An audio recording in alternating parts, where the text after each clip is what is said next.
Hello again and welcome to Module 9 of your journey into Promised Land living. Several years ago, some friends called me up and asked if I wanted to go with them to Colorado for a ski trip. Now, they were expert skiers. They skied all the time. I'd only been skiing 2 or 3 times my entire life and never in a place like Colorado. But I decided I'd go for it anyway. It was a week of hanging out with my friends, so I got on the plane with them. We flew into Denver. But got there about 11 o'clock at night and got up 6 o'clock bright and early the next morning, went down to the slopes. I had to rent all the gear. I didn't own any of the equipment and got it all on. And I remember we got on the lift and my friend said, well, let's go up to a lift, a smaller one, and just sort of get warmed up a little bit before we move up to the Black Diamond slopes. That's where they went. They really were expert skiers. And so I'm riding along with my friend on the ski lift, heading up the mountain. And as we get near the edge, the top of the lift where they were dropping you off, I realized to my horror that this intermediate slope was not like an intermediate slope in North Carolina where I had skied before. This was serious business. It was at least a 40-degree angle straight down this mountain. And I'm suddenly terrified. I don't know what I'm going to do. And my friend, as soon as the lift comes up, he hops right off and takes off down the mountain. Just beautiful, thing of beauty. I don't know what to do except put my skis down. The lift pushes me from behind, and I go over the top of the hill, and I head straight down that mountain, and I'm going 120 miles an hour. I mean, I can see things blurring by me, friction is burning the clothes off my body. That's what it felt like. I'm going so fast, I'm terrified. I don't know how to stop.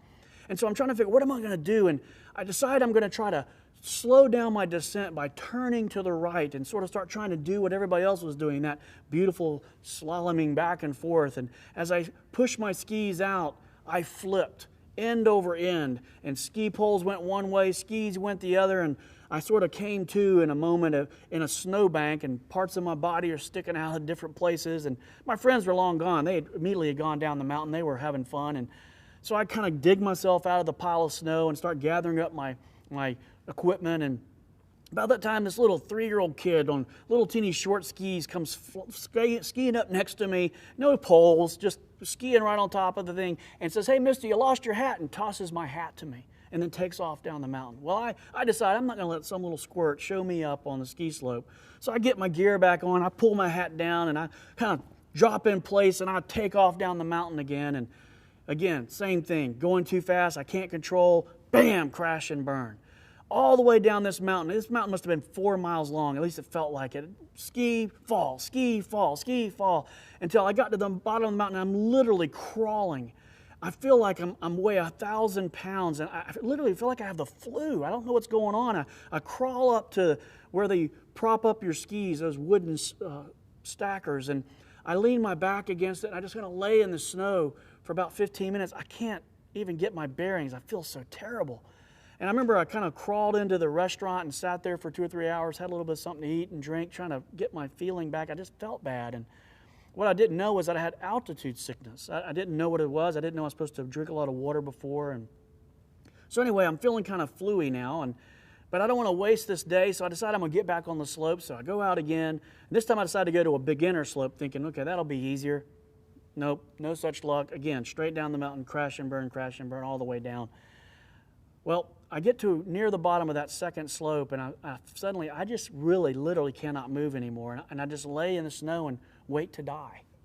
A couple minutes later, a ski patrol guy skis up next to me and tries to have a conversation with me. I think I'm kind of incoherent by now. And they put me on the sled and take me over this little building and put a little oxygen mask on me to try to get me able to have a conversation again. I literally felt like I was going to pass out. And then they stopped the ski lift.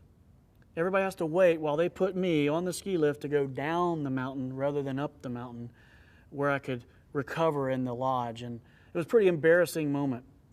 Well, I spent the next 3 days in bed recovering from flu-like symptoms of altitude sickness.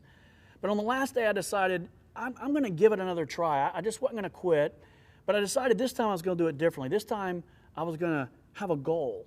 I was going to have a plan of action to accomplish this mission of learning how to ski in Colorado. So when I got there, I paid for a professional instructor. And I asked him to take me out on the bunny slope. That was my goal. I was going to learn to do the first little things. And he showed me how to do the basics, how to turn, how to stop, how to snow plow. And then he took me out on the bunny slope and showed me how to do those turning moves. And what I realized is it was an incredible view. I was on the bunny slope. It was nothing impressive, But hey, I was standing up and I was seeing this beautiful scenery in Colorado. I had a phenomenal day, such a beautiful place, and I thoroughly enjoyed skiing that day. The lesson to learn here is that in life, you often spend so much time trying to attack things that you're not prepared for because you've not built up the ability step by step by having a plan and setting measurable and obtainable goals to prepare yourself for the bigger challenges of life and the bigger opportunities. And so often we work so hard because we're not working smart. Module 9 is about learning how to set goals, to have a plan with measurable goals that'll take you from where you are right now to where God really wants you to be. And setting goals takes courage. Most people are afraid to set goals. They're afraid that either they're going to fail and look foolish, or they're afraid it's going to be so hard that it'll be too painful. But the reality is, unless you set goals, you cannot move forward in life.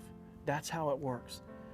Module 9 is about learning how to cooperate with God, letting Him direct you in setting measurable, obtainable goals so that you can move from where you are to where He wants you to be.